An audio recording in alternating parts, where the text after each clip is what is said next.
지난 한 주간도 삶의 현장 속에서 수고 많으셨습니다. 오늘 특별히 추수감사주일 예배 가운데 또 함께 예배드리는 저와 여러분에게 하나님의 큰 은혜와 위로가 충만하게 임하시기를 축원합니다.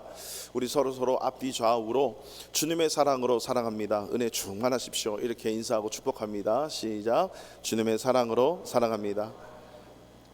은혜 충만하십시오. 오늘 특별히 또 추수감사주일이에요.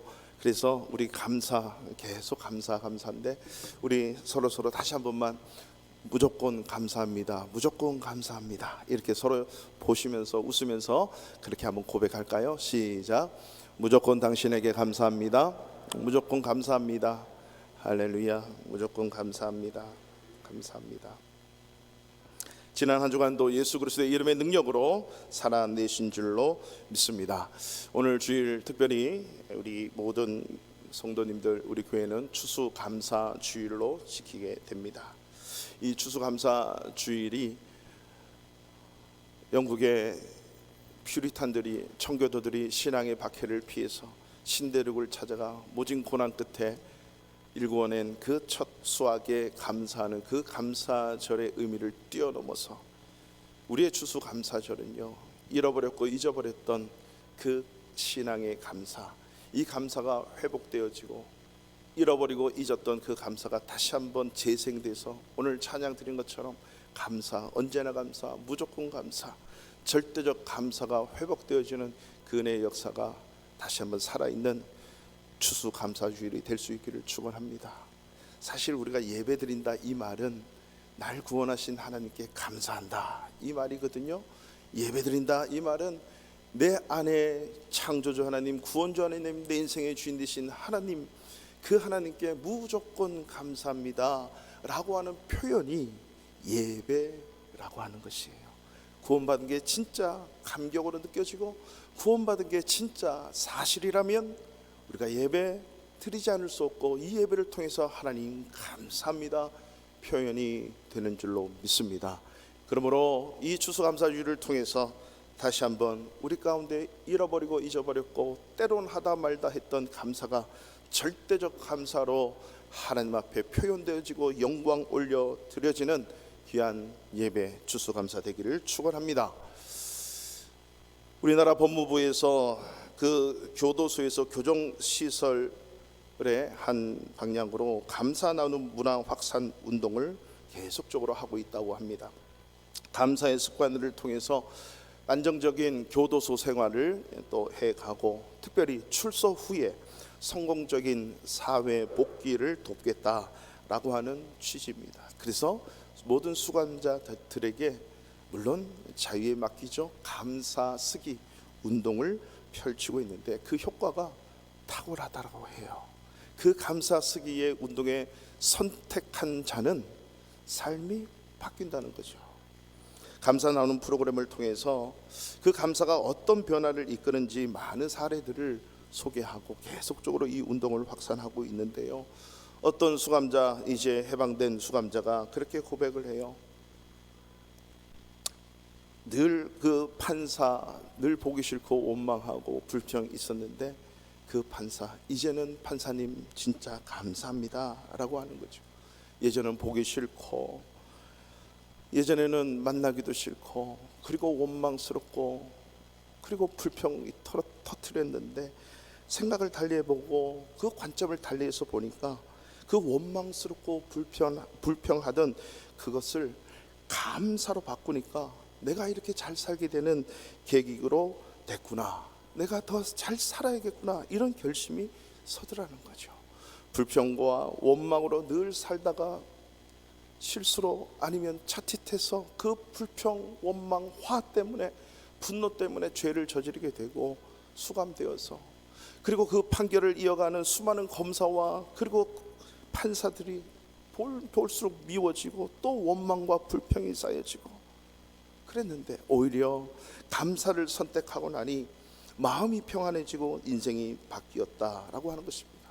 감사가 최고의 선택이었던 것이죠. 그렇습니다. 저와 여러분의 인생, 감사를 선택하는 것이 저와 여러분의 인생을 바꿀 수 있는 능력이 됨을 믿으시기를 바랍니다.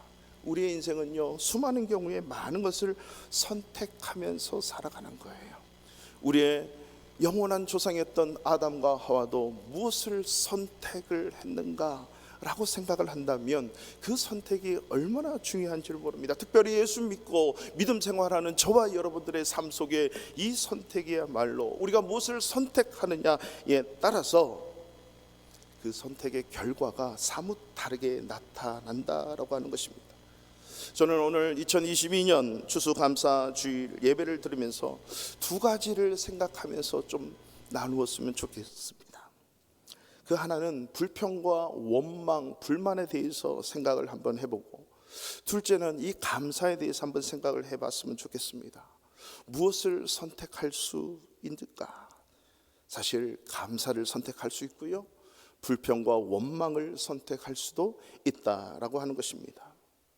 이스라엘 백성들은 이집트에서 430년의 종살이 노예 생활을 했습니다. 그것을 떠나서 자유함을 얻어서 출애굽할 수 있었던 것 뿐만 아니라 그들이 만난 그 홍해 앞바다에서 뒤에는 이집트 군사들이 죽이려고 쳐들어오고 앞에는 자기가 수장될지도 모르는 그 홍해 앞에서 그 홍해를 하나님께서는 육지처럼 갈라서 건너게 하시고 40년 동안 물 한 방울, 풀 한 폭이 나지 않는 그 광야 땅에서, 농사도 지을 수 없는 그 땅에서 한 번도 농사 짓지 않고 또 질리지도 않는 그 만나와 메추라기를 먹으면서, 그리고 반석을 깨서 물을 마시면서 살아낸 거죠.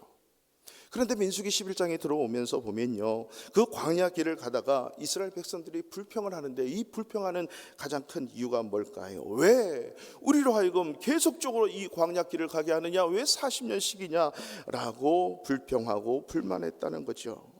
거기다가 지도자인 모세를 보니까 너무나도 어리석게 보이고 무능하게 보이는 거죠. 그 모세에게 불평하게 되고 원망하게 되는 것입니다. 여러분, 지도자가 우리 눈에 아무리 무능하게 보이고 어리석게 보여도 하나님은요, 그들을 향한 계획이 있다라고 하는 사실, 이것을 잊지 마시기 바랍니다. 지도자가 아무리 무능하게 보이고 어리석게 보인다 하더라도 하나님은 지도자들과 함께 계시고 있다는 사실을 잊지 말아야 됩니다. 하나님은 말씀에도 그렇습니다. 수많은 이 땅 위에 권위자를 세우십니다. 가정에서 부모를 세우시죠. 그리고 학교에서도 권위자를 세우십니다. 직장에서도 마찬가지고, 교회에서도 마찬가지고, 이 사회에서도 마찬가지고요, 국가에서도 마찬가지입니다. 하나님은 그 리더, 지도자를 세우시는 겁니다. 그러므로 어디서든지 그 지도자, 권위자들에게 불평, 원망하지 마십시오. 왜냐하면 그 모든 지도자, 권위자는요, 하나님께서 저와 여러분 위에 세우셨다라고 하는 거죠. 이스라엘 백성들은요, 바로 이 지도자를 공격하는 것부터 불평과 원망의 시작이었다라고 하는 것입니다. 그런데 그 불평과 원망을 그 지도자를 세우신 하나님이 다 듣고 계셨다라고 하는 거예요. 우리가 민수기 11장 1절 말씀을 보시면, 여호와께서 들으시기에 백성이 악한 말로 원망하며 여호와께서 들으시고 진노하사 여호와의 불을 그들 중에 붙여서 진영 끝을 사르게 하시매. 이스라엘 백성들이 불평 불만하고 원망하는 것을 하나님이 다 듣고 계셨다라고 하는 거죠.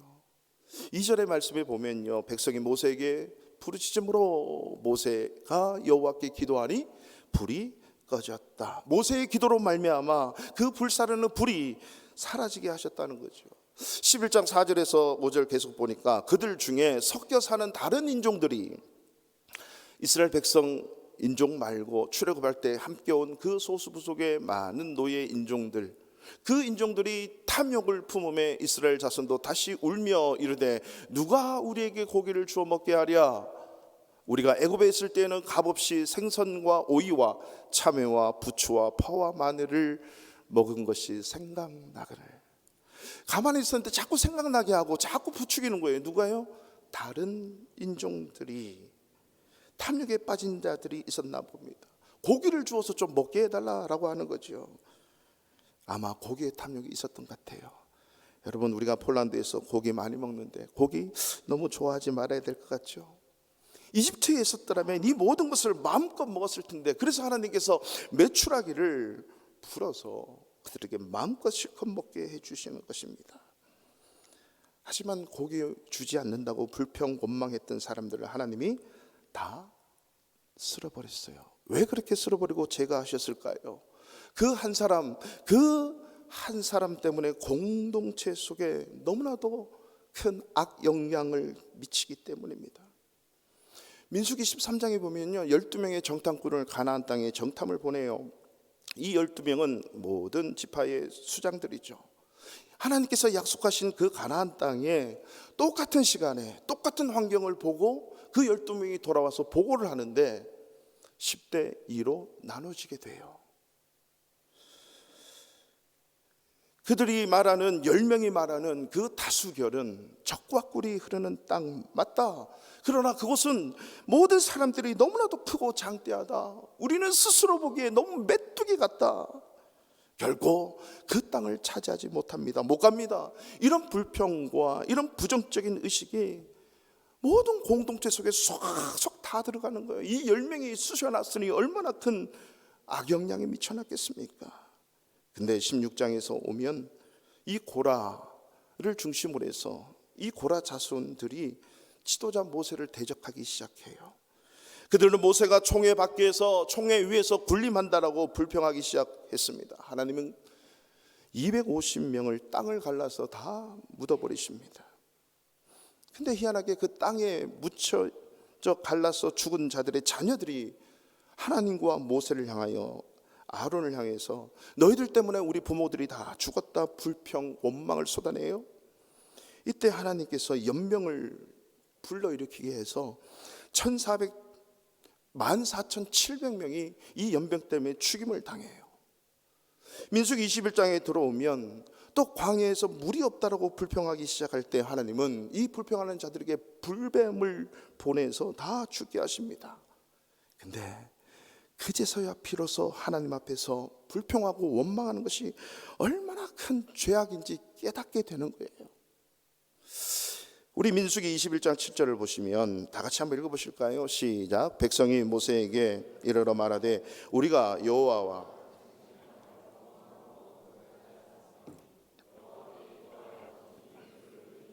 떠나게 하소서. 모세가 백성을 위하여 기도하매 여호와와 당신을 향하여 원망함으로 범죄하였사오니. 그들은 평소에 불만하고 불평하고 원망하고 불신했던 것이 별거 아닌 줄 알았던 거죠. 그러나 엄청난 대가를 치르고 나서야 이것이 얼마나 하나님 앞에서 큰 죄악인가를 깨닫게 된 거죠. 사랑하는 성도 여러분, 하나님은 우리가 하는 모든 불평, 원망, 이 모든 말들, 그 속에 담겨있는 그 많은 의미도 하나님 다 듣고 계시고 결국에야 광야로 몰아 넣으신다는 사실입니다. 불평의 습관을 가지게 된 자들은요, 그 모든 인생을 여전히 거친 광야에서 보내게 돼요. 하나님은 불평, 불만, 원망하고 불신하는 사람들 이렇게 크게 다루신다라고 하는 거죠. 그래서 오늘 우리 교회 들어오면 왼쪽 기둥에도 그 말씀이, 민수기 말씀이 적혀있죠. 14장 28절에 하나님께서는 너희 말이 내 귀에 들린 대로 내가 너희에게 시행하겠다. 여러분, 저와 여러분의 후손이 광야길을 걸을 것인가, 아니면 하나님의 약속과 축복의 땅 가나안 땅을 누릴 것인가, 전적으로 저와 여러분 나의 선택에 달려 있다라고 하는 것입니다. 우리가 인생의 광야길을 걸으면서 여전히 불평과 원망을 계속적으로 하게 된다면 우리는 여전히 그 광야길을 걸어가게 돼요. 그러나 인생의 광야길에서 감사함을 선택하고 감사함으로 살아간다면 오늘 저와 여러분은 가나안 땅, 기름진 땅으로 하나님이 약속하신 그 축복을 누리며 그 땅을 향해 들어가게 될 줄로 믿습니다. 똑같은 인생의 광야길을 가지만 사사건건 어떤 사람은 불평 원망을 했지만요, 그 가운데서도 하나님의 사람 요수아와 갈렙은 항상 감사하면서 힘들고 어려울 때마다 모세와 함께 기도하고 항상 하나님의 말씀에 순종하며 따라갔습니다. 그러므로 말미암아 오직 2명 여호수아와 갈렙만이 가나안 땅에 들어갔습니다. 출애굽할 때 이스라엘의 인구가 장정만 60만 명이니까 대충 잡아도 250에서 300만, 약 인천 광역시의 인구가 광야에 나와서 똑같이 하나님의 약속을 받고 광야 길을 걸어갔는데 오직 2명만이 가나안 땅에 그 축복을 누리게 된 거예요. 나머지는 하나님의 약속대로 다 죽임을 당했습니다. 그렇습니다. 이스라엘 백성들이요, 우리가 조금만 믿음의 생각으로 바꾸면 감사할 것이 너무나도 많았던 것입니다. 430년 동안 노예 생활했는데 하나님의 강권적인 은혜로 그저 끄집어내신 거예요. 하나님의 능력으로 자유를 주시고 해방시켜 주신 거죠. 이것이 사실 얼마나 하나님 앞에 감사한 것이에요. 홍해에 다다랐을 때 뒤에는 애굽이 따라오지요. 그 홍해가 갑자기 열려요. 하나님의 은혜로 그 땅을 질퍽질퍽하지 않고 육지처럼 건너고 자기의 적군들을 다 홍해 바다에 수장을 시키는 거지. 이게 얼마나 감사해요. 광야의 삶에서 밤에는 너무 추워요. 낮에는 너무 뜨거워요. 그래서 하나님은 낮에는 구름 기둥으로 밤에는 불 기둥으로 그들을 철저하게 보호해 주시는데 이게 얼마나 40년 동안 하나님의 측량할 수 없는 감사한 일입니까? 여러분, 그렇습니다. 우리가 조금만 생각을 바꾸고 사고를 바꾸고 상황을 보면 보이지 않는 하나님의 손길에 대해서 감사할 것이 너무너무 많은 거죠. 우리의 가정에서도 조금만 생각을 바꾸면 온통 감사한 일일 뿐이에요. 그러나 가정에서 원망하고 불평불만이 많게 되면 그 가정은 지옥이 될 뿐이겠죠. 잡히는 게 없고 손에 쥐어진 것도 없고 앞길도 막막하고 자녀들도 그렇지만 때마다 시마다 그래도 하나님의 은혜입니다라고 고백하고 그 감사를 선택하고 살게 되면 그 가정은 천국이 될 줄로 믿습니다. 광야 40년 생활 속에서도 옷이 낡지 않고 신발이 닳지 않고 하나님께서 공급해 주신 거 40년 동안 얼마나 감사한 일입니까? 사랑하는 성도 여러분, 우리도 마찬가지예요. 저와 여러분이 예수를 믿는다는 것, 우리가 죄의 노예에서 진노의 자녀였고 본질상 진노의 자녀였는데 그리고 그 죄가 원하는 대로 살아가서 지옥에 갈 수밖에 없고 또 영원히 지옥에 떨어졌는데 그런 존재를 하나님의 일방적인 은혜로, 전적인 하나님의 은혜로 예수 그리스도의 십자가의 공로로 인해서 예수를 믿게 하시고 하나님의 자녀가 되는 권세로 이 세상을 살아가게 하셨으니 더 이상 죄가 우리를 침몰하지 못하고 하나님의 자녀로 이 땅을 살아가게 하셔서 지옥 갈 인생이 영생을 얻는 천국길로 가게 됐으니 이게 얼마나 감사한 일입니까? 구약에서 홍해를 건넌 그 사건을 신약에서는 예수 믿고 세례받는 것으로 표현을 했습니다. 그러면 예수와 함께 죽고 예수와 함께 살아가는 존재가 되었다는 거죠. 더 이상 우리의 인생의 주인은 내가 아니고 내 인생의 주인은 하나님이 책임져 주신다라고 하는 것입니다. 40년의 광야 생활 속에서 우리가 심지 않아도 뿌리지 않아도 철저하게 하나님이 먹이고 입히고 채우고 이끄신다. 이것이 하나님께서 우리에게 약속해 주신 것입니다. 그러므로 매일매일 하나님의 은혜가 아니면 우리가 살아갈 수 없는 존재다 라고 하는 사실을 우리는 깨달아야 되는 거죠.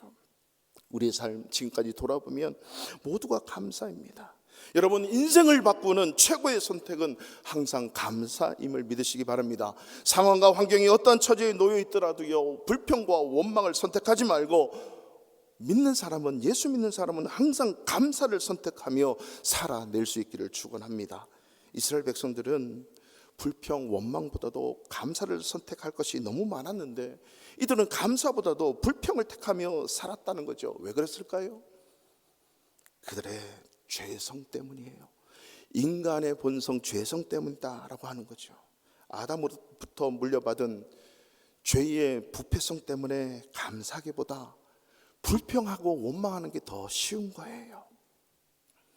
예를 들면 시골에서 농부가 농사를 짓다 보면 이제 농지를 개간하고 밭을 개간할 때 그 모든 잡초, 이 모든 그 풀은 다 제거를 하게 됩니다. 잡초를 뽑고 뿌리거나 그리고 이제 곡식을 심게 되는데요, 성경에서는 이것을 마귀가 간밤에 가라지와 잡초를 뿌려놓고 갔다는 거예요. 왜냐하면 수확할 때 보면 가라지를 심지 않았고 잡초를 뿌리지 않았는데도 여전히 가라지와 잡초가 살아나거든요. 왜냐하면 죄 때문에 그렇다는 거죠. 죄 때문에.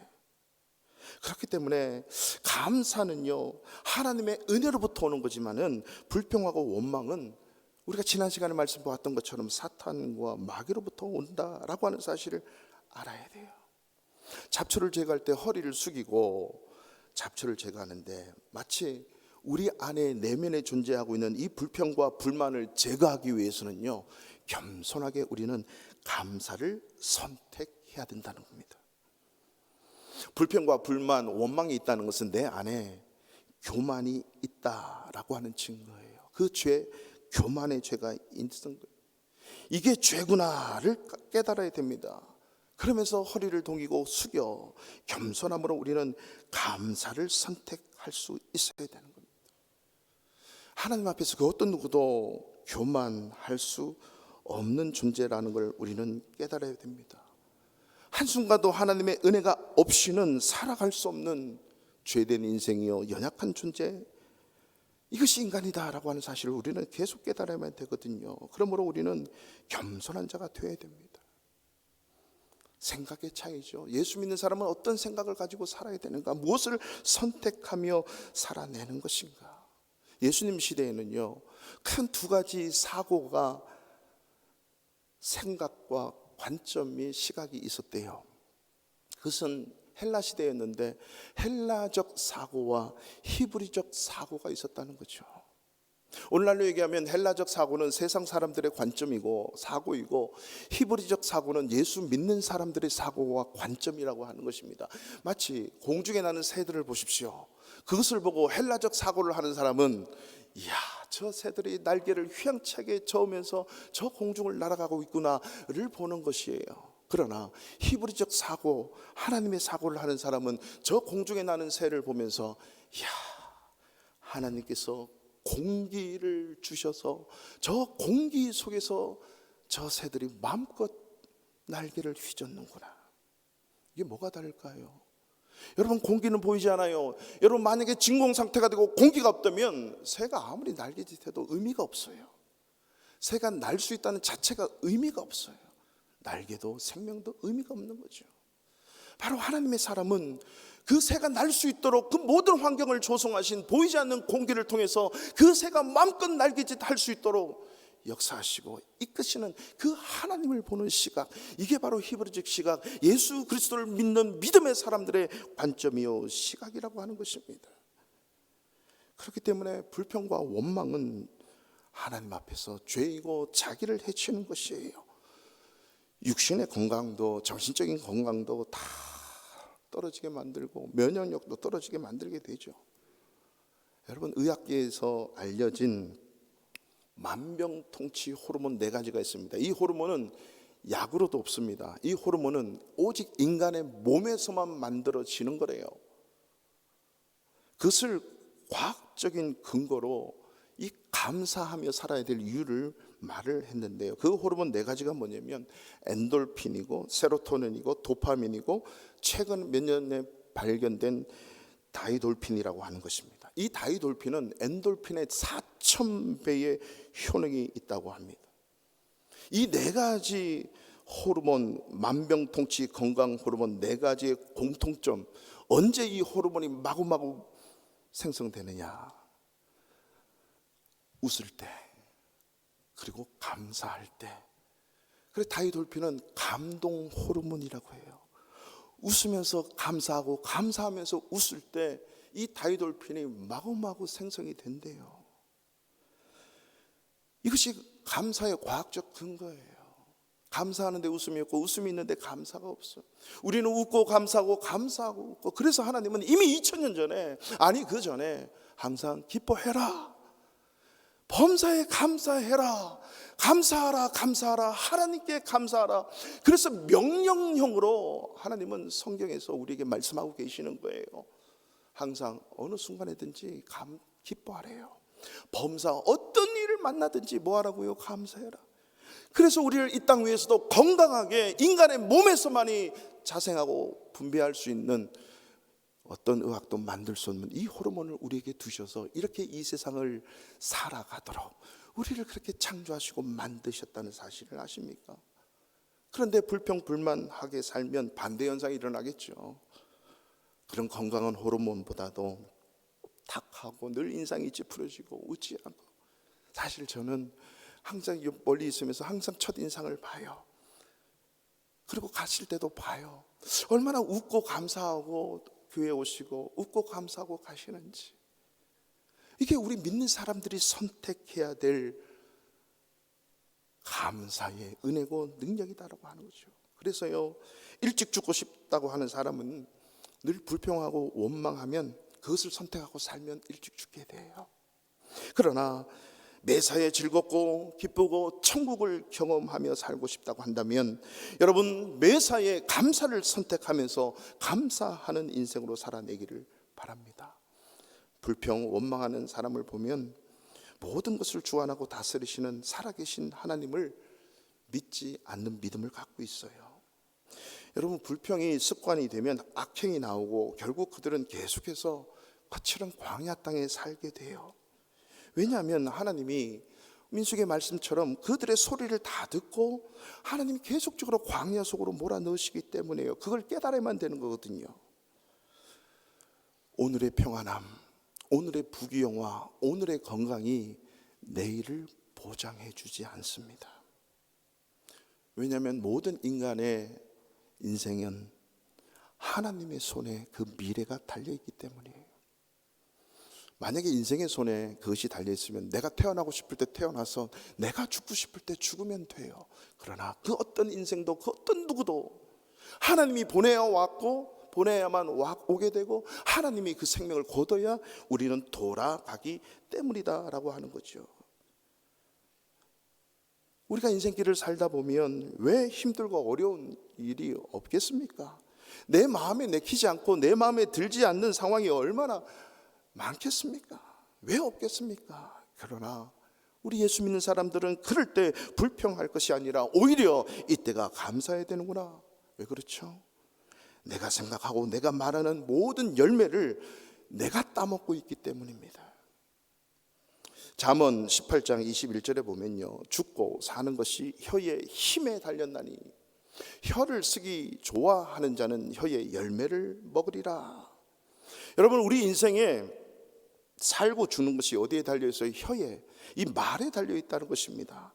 혀 쓰기를 좋아하는 자는 그 혀의 열매를 먹고 산다는 거죠. 우리가 불평불만하면 처음에는 잘 몰라요. 괜찮은 것처럼 느끼지 못하거든요. 그러나 지속적으로 계속해서 먹게 되면 나중에는 그것이 내 자신을 죽여요, 내 영을 죽여요. 나만 죽이는 것이 아니라 내 가족을 죽이고 내 자녀를 죽이게 됩니다.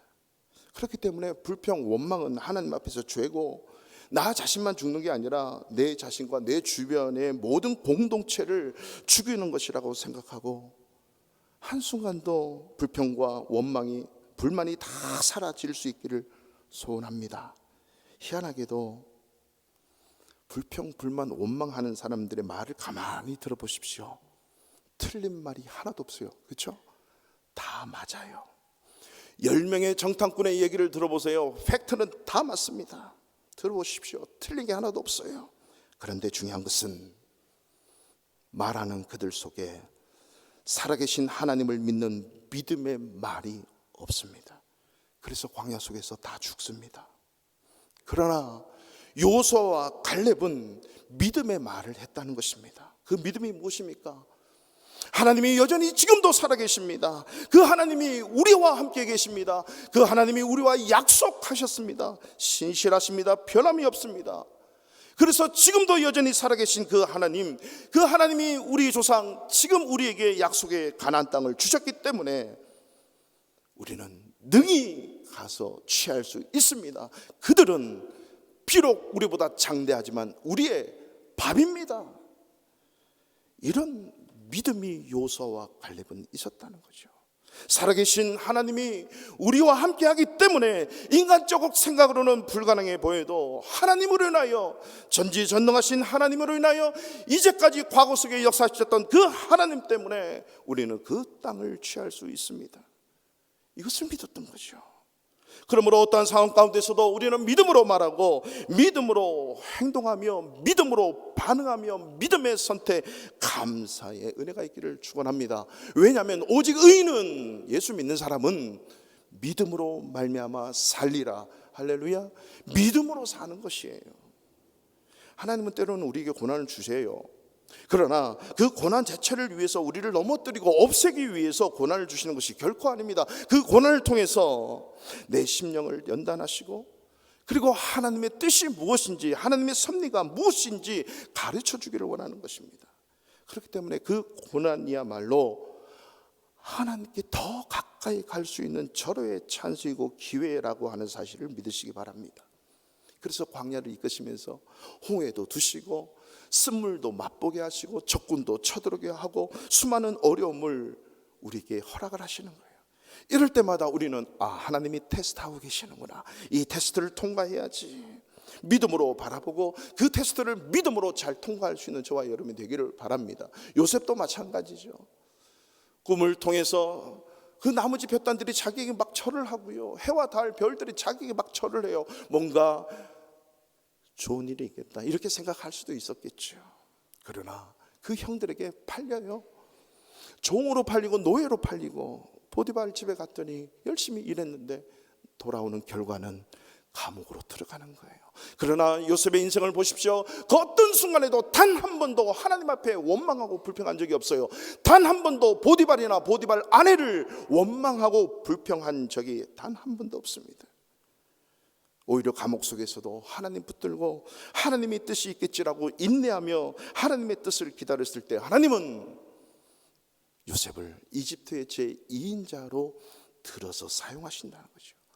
우리가 지난 시간 말씀 봤지만 사도 바울을 보십시오. 사도행전 16장에서 보면 무슨 죄가 있어서 내가 감옥에 들어갔는가. 바울이 지은 죄라고는 복음 전하는 것밖에 없죠. 복음 전해서 왜 하나님 나이가 이렇게 죽도록 매맞고 옷 벗기고 착고에 차여서 이 깜깜한 지하 감옥에 있어야 됩니까? 라고 말할 수 있고 원망할 수도 있지만, 그렇게 하지 않고 감옥에서도 여전히 살아계신 그 하나님, 변함없인 그 하나님 앞에 기도하고 찬송했을 때 그 모든 착고와 그 모든 아픔들이 다 열려지고 감옥에 나올 수 있도록 하나님이 만드신 것을 알 수 있습니다. 저와 여러분의 삶의 모든 원망과 불평과 불만 속에서 이 모든 것들이 성령의 불로 다 소멸되기를 축원합니다. 예수 그리스도의 이름의 능력으로 다 소멸되기를 축원합니다. 그러면 우리는 남은 시간에 감사에 대해서 생각을 해봐야 되겠죠. 오늘 뒤에도 감사하라, 감사하라, 하나님께 감사하라. 데살로니가 5장 18절에도 범사에 감사하라. 이는 그리스도 예수 안에서 너희를 향하신 하나님의 뜻이래요. 범사에 감사하는 거예요. 명령형으로 쓰여졌다는 거죠. 오늘 누가복음 17장으로 돌아와 보십시오. 예수님께서도 이 감사한다는 이 자체가 얼마나 중요하게 여기신지 몰라요. 10명의 나병 환자, 문둥병이에요. 나병 환자, 한센병 환자가 예수님을 만남으로 치유받는 장면이에요. 10명이 다 나음을 고침을 받았어요. 근데 중요한 것은 오직 한 명만이 예수님께 돌아와서 감사를 표현해요. 그때 감사는 사마리아인 이방인에게 물어요. 10명이 다 고침을 받았는데 그 9은 어디 갔는가? 라고 묻죠.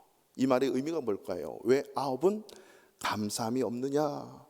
오늘날로 버전을 얘기하면 너희 다 구원받았잖아. 예수 믿고 구원받고 하나님의 자녀가 되었잖아. 왜 감사하지 않니? 왜 영광 돌리지 않니? 왜 감사하지 않니? 어디 갔니? 이 말씀 아니겠습니까? 먼저 12절 13절을 보실까요?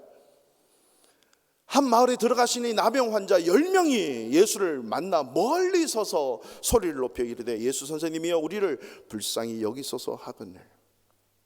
이 당시 나병 환자는요, 여러분 이 나병 환자들은 부정한 병이고 죄의 결과 때문에 얻는 병으로 여겨졌어요. 그래서 가족에서 마을에서 공동체에서 추방을 당해서 자기들끼리 격리돼서 자기들끼리만 살아야 돼요. 고침을 받는 경우가 때로는 있어요. 그러나 고침 못 받고 외로움과 절망 속에서 죽어가는 자도 많이 있어요. 주다 배너 영화를 보시면 여러분 잘 아실 거죠. 그들이 절망 가운데 있을 때 마침 예수 그리스도께서 지나가신다는 소식을 듣고 무조건 만나야 된다. 왜? 저 예수가 나의 병을 고칠 수 있다. 그런데 중요한 것은 가까이 가지 못하는 거예요. 그래서 멀리 서서 소리를 질러요. 소리를 높여 예수 선생님 우리를 불쌍히 여겨달라. 이 말의 의미를 예수님은 아시죠. 그래서 14절에 이렇게 말씀하십니다. 시작. 보시고 이르시되 가서 제사장들에게 너희 몸을 보이라 하셨더니 그들이 가다가 깨끗함을 받은지라. 아멘. 여러분, 나병 환자가 나으면 제사장, 오늘날로 말하면 종교 지도자들이죠. 그 제사장들에게 가서 몸을 보여서 깨끗하게 나음 받아서 증서를 써줘야 가족 공동체로, 사회 공동체로, 지역 공동체로 들어갈 수가 있어요. 제사장에서 나았다는 것을 확인을 받아야 됩니다. 그런데 가만히 보세요. 예수님이 제사장에게 가서 보여주라 라고 말씀하셔요. 지금 나은 게 아니에요. 그대로 지금 나병이 걸리고 있는 거죠. 근데 제사장에 가서 보이라는 거죠. 그렇다면 나병 환자들이 그렇게 말할 수 있습니다. 예수 선생님, 지금도 여전히 진물이 나고 냄새가 나고 덜덜 떨어지는데 이거 낫지도 않았는데 어떻게 제사장에 가서 보입니까? 라고 말할 수도 있었는데 그렇게 말하지 않았어요. 이 10명은 믿음이 정말 좋았어요. 예수님의 말씀에 그냥 순종하고 제사장에 갑니다. 가다가 자기 몸이 나아버린 거예요. 예수님의 말씀에 순종하고 믿음으로 가면 모두가 나을 줄로 믿으시기 바랍니다. 우리가 주님의 말씀에 순종부터 하면요, 하나님이 우리에게 이러한 기적들을 주십니다. 우리는 종종 그러죠. 하나님께서 먼저 우리에게 사인을 주시면, 기적을 보여주시면 우리가 하나님께 순종하며 살겠습니다 라고 하지만 아닙니다. 내가 순종할 때 기적이 있고 내가 순종할 때 말씀의 역사가 있다는 사실을 믿으셔야 돼요. 그래서 하나님께서 우리에게 섬김의 자리를 요구하실 때는요, 하나님이 저에게 복을 주시면 제가 섬기고 순종하겠습니다가 아니라 순종하며 살아갈 때 하나님께서 복을 주시고 하나님께서 은혜와 능력을 주신다는 사실입니다. 오병이어의 기적 베푸실 때 그 장면을 보십시오. 먹을 거 줘야 되는데요, 너희들이 줘라. 없는데요, 있는 거 가져와라. 오병이어 5개의 떡과 2마리 물고기 가져와요. 이것으로 어떻게 이 5,000명을 먹입니까? 안고 축사하세요. 그리고 예수님이 제자들에게 말씀하세요. 갖다 줘라, 갖다 줘라. 없는데 어떻게 해요? 아니요, 12명이 그냥 갖다 줬어요. 갖다 주고 오니까 또 있고, 갖다 주고 오니까 또 있고, 5,000명이 다 배불리 먹고 12광주리가 남는 사건. 이것은 바로 순종, 믿음으로 순종할 때 하나님의 기적과 복을 볼 수 있다라고 하는 거죠. 무슨 의미입니까? 먼저 순종하면 하나님이 기적이 있다라고 하는 거죠. 그러나 오늘 본문은 거기서 그치지 않아요. 믿고 순종하고 10명이 다 갔는데 10명이 다 나왔어요. 그 이유가 중요하다는 거죠. 다 고침을 받고 나음을 받았지만 9명은 집에 가고 1명만 주님께 오는데 15절 16절을 보십시오. 그 중에 한 사람이 자기가 나은 것을 보고 큰 소리로 하나님께 영광을 돌리며 돌아와 예수의 발 아래 엎드려 감사하니 그는 사마리아 사람이다. 여러분, 사마리아는 혼혈족입니다. 이스라엘 백성들의 혼혈족이라고 해서 오히려 이방인들보다 더 개 취급을 하고 동물 취급하는 게 유대인이고 사마리아예요. 서로 상종을 하지 않았어요. 그러면 사마리아 사람이 문둥병, 한센병에 걸려서 같이 문둥병이 살지만 나았으면 빨리 사마리아로 가고 유대 땅으로 들어오거나 유대인을 만나는 자체가 불법입니다. 그러나 이 사마리아 사람은 자기가 나은 것을 보고 예수님이 나를 고치셨구나, 그 감동 감격을 가지고 주님께 과감히 와서 그 앞에까지 와서 엎드려 감사하니, 이것이 우리가 예수 믿는 믿음의 사람들의 증거, 감사의 표현이 있는 게 이게 바로 믿음의 사람이라고 하는 거죠. 우리가 화장실 들어갈 때 다르고 나올 때 다르다라고 했지만 이 한 사람은 주님을 찾아와서 감사를 고백했더니 이 감사가 이 사람에게 얼마나 큰 복이 됐는지요. 마지막 19절을 보실까요? 시작. 그에게 이르시되 일어나 가라, 네 믿음이 너를 구원하였느니라. 아멘. 여러분, 나병 환자를 낳으면 30년 50년 가면 여러분 그렇게 살면 끝나요, 건강하게. 그러나 예수 믿고 구원 받게 된 것은 죽음 이후에 영원한 하늘나라에서 영원히 누리는 축복을 받는 것입니다. 바로 이 예수님께 감사 표현을 하러 갔던 이 한 사람은 질병, 나병만 나은 것이 아니라 영원히 구원받게 되는 이 놀라운 축복을 받았다는 거죠. 자, 이 장면에서 예수님이 말씀하신 것을 잘 보세요. 내 믿음이 너를 구원했다라고 합니다. 내 믿음이 있다라고 하는 것이요. 여기서 중요한 사실 두 가지를 우리는 오늘 발견합시다. 감사하는 사람은요, 믿음의 사람만이 항상 감사하며 사는 거죠. 반면에 구원받아도 불평, 불만, 원망만 한다는 것은 내가 믿음이 없다라고 하는 증거예요. 여러분, 신앙생활을 오래 하는 것이 중요한 게 아닙니다. 내가 직분을 받은 것이 중요한 것이 아니라 믿음으로 살아내야 되는 겁니다. 믿음으로 사는 것이 중요하죠. 그 믿음의 표현이 뭐예요? 감사의 삶입니다. 감사하는 거죠. 하나님의 살아계심을 믿는 사람은 어떤 어려운 상황과 황폐는 오더라도 하나님의 섭리를 깨닫고 믿음으로 감사를 표현할 줄 아는 자들입니다. 이게 첫 번째 나타나는 현상이 예배예요. 예배는 감사의 표현의 절정입니다. 나를 구원했기 때문에 예배드리지, 시간이 되고 환경이 되니까 예배드리는 게 아니거든요. 구원받았기 때문에 예배드리는 거예요. 여러분, 세상 사람들이 구원받았다는 걸 못 깨달으면 예배 자리 안 나오잖아요. 구원받은 증거의 감사의 표현이 예배자의 삶이라고 하는 것입니다. 뿐만 아니라 두 번째 발견할 수 있는 것은요, 이렇게 감사하는 한 사람을 예수님은 어떻게 받아들이냐면 18절을 보시면 이 이방인 외에는 하나님께 영광을 돌리러 돌아온 자가 없느냐. 감사로 엎드렸는데 예수님은 그 감사를 영광으로 보셨다라고 하는 거죠. 나병 환자가 감사했더니 이것을 영광으로 받으시는 거죠. 이 감사는 바로 하나님께 영광을 올려드리는 거예요. 우리 믿음의 사람은 하나님께 영광 돌려드리는 삶이 우리 삶의 제일 되는 목적이라고 얘기해요. 성경에서 말하는 거 인생의 제일 되는 목적, 우리가 수요일마다 웨스트민스터 신앙 고백서를 배우고 있죠. 일문일답이 사람의 인생의 제일 되는 목적이 무엇이며 하나님을 영화롭게 하고 그를 영원토록 즐거워하는 것입니다. 하나님을 영화롭게 할 때 이것이 우리의 목적인데 그것은 어떻게 표현되는 거예요? 예수 믿는 사람이 감사로 표현할 때 그것이 영광이 된다라고 하는 사실입니다. 성도 여러분, 이제 감사함으로 여러분의 인생을, 가정을, 그리고 교회를, 이 세상을 꼭 바라보십시오. 내 주 예수 모신 곳이 그 어디나 하늘나라 천국이지 않겠습니까? 한번 따라해 주실래요? 감사는 나의 인생을 바꾸는 최고의 선택이다. 할렐루야. 감사를 선택하십시오. 그래서요, 여러분, 감사는 우리가 행복하게 사는 연습이라고 한다면 불평, 원망, 불만은요, 내가 불행하게 살고자 하는 연습과도 똑같은 것입니다. 이 시간 한번 스스로에게 질문해 봅시다.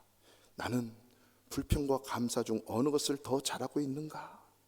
우리는 얼마든지 행복하게 살 수 있는 능력을 갖고 있습니다. 예수 믿는 자들에게 하나님 주신 은혜가 있어요. 무엇을 선택하며 살 때 행복과 은혜를 주시는가? 감사를 선택하는 거죠. 추수감사주의를 맞이해서 인생에 계속해서 원망과 불평을 선택하지 말고 감사를 선택할 수 있기를 축원합니다. 미국 추수감사절, 이것이 추수감사가 아니고 여러분이 드린 이 과일 자체가 중요한 것이 아니라 정말 감사하다면, 감사한 분이 우리 집에 왔다면 내가 어떻게 드려야 될까? 그 표현으로 예수님을 대하듯이 우리는 이것을 장식을 하는 거예요. 이 감사의 표현을 가지고 세상을 축복하는 거죠. 이것이 감사가 감사를 낳고, 감사가 능력을 낳고, 감사가 기적을 낳아 하나님의 영광을 이루어내는 감사 공동체가 되어야 되는 것입니다. 감사 잃지 말고, 감사 잊지 말고. 저도 목사지만 지난 한 해 동안 돌아보면 감사의 조건들이 너무너무 많은데 그럼에도 불구하고 감사하기보다 얼마나 마음에 불평, 불만, 고통을 호소하는지 모릅니다. 추수감사주의를 맞이해서 다시 한번 회복하고 감사의 명령 앞에 순종해야겠다는 이 믿음의 결단이 저와 여러분 가운데 있기를 주님의 이름으로 축원합니다. 다 같이